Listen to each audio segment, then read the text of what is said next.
Les êtres vivants sont constitués de nombreuses molécules, comme notamment les protéines.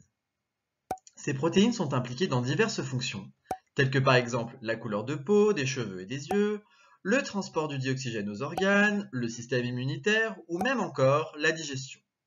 Mais avant d'être des protéines, ces molécules proviennent de la molécule d'ADN et plus particulièrement des gènes qu'elle contient. En effet, cette molécule d'ADN va devoir subir 3 étapes afin de former les protéines. La transcription, la maturation ou épissage, et enfin la traduction. Mais tout ça, vous le savez déjà, bien sûr. Allez, ne vous en faites pas, je vous explique tout.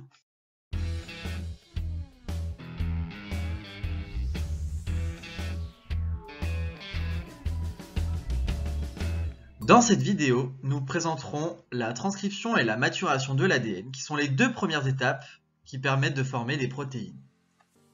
Nous pouvons partir d'une cellule eucaryote, c'est-à-dire une cellule avec un noyau. Pour rappel, une cellule est constituée d'une membrane plasmique, d'un cytoplasme et d'un noyau.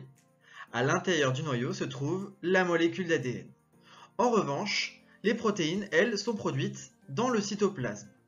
Comment l'ADN contenu dans le noyau peut-il permettre la formation de protéines à l'extérieur du noyau? Eh bien, il est nécessaire qu'il y ait un intermédiaire, un messager, qui prenne les informations de l'ADN dans le noyau pour les transférer vers le cytoplasme pour former les protéines.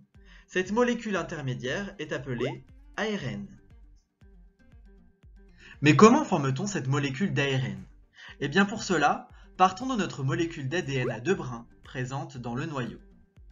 L'un des 2 brins est appelé brin d'ADN non transcrit, et il ne nous intéresse pas aujourd'hui. L'autre brin est le brin d'ADN transcrit. C'est ce brin-là qui sera à l'origine de la formation de l'ARN.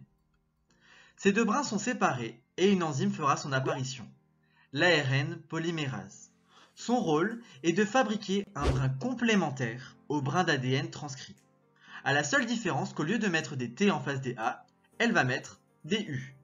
Le U correspond à la base azotée uracile présente uniquement dans la molécule d'ARN. Ainsi, nous avons formé une molécule d'ARN dite pré-messager qui ne possède qu'un seul brin, contrairement à l'ADN qui possède 2 brins. L'étape qui permet de passer de l'ADN à l'ARN pré-messager est appelée la transcription.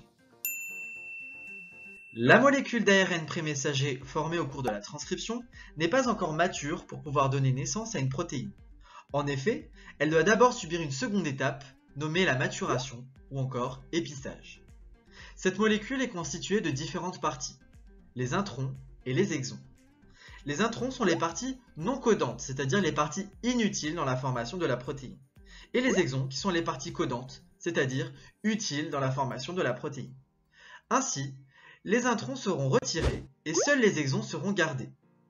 À l'issue de cette maturation, nous formons un ARN messager mature qui sera capable de sortir du noyau pour pouvoir donner naissance à des protéines. C'est ce que l'on appelle la traduction. Cette dernière étape sera vue dans une prochaine vidéo. Merci d'avoir regardé cette vidéo, j'espère qu'elle vous aura permis de mieux comprendre la transcription et la maturation de la molécule d'ADN. N'hésitez pas à partager cette vidéo et à vous abonner à ma chaîne. À la prochaine!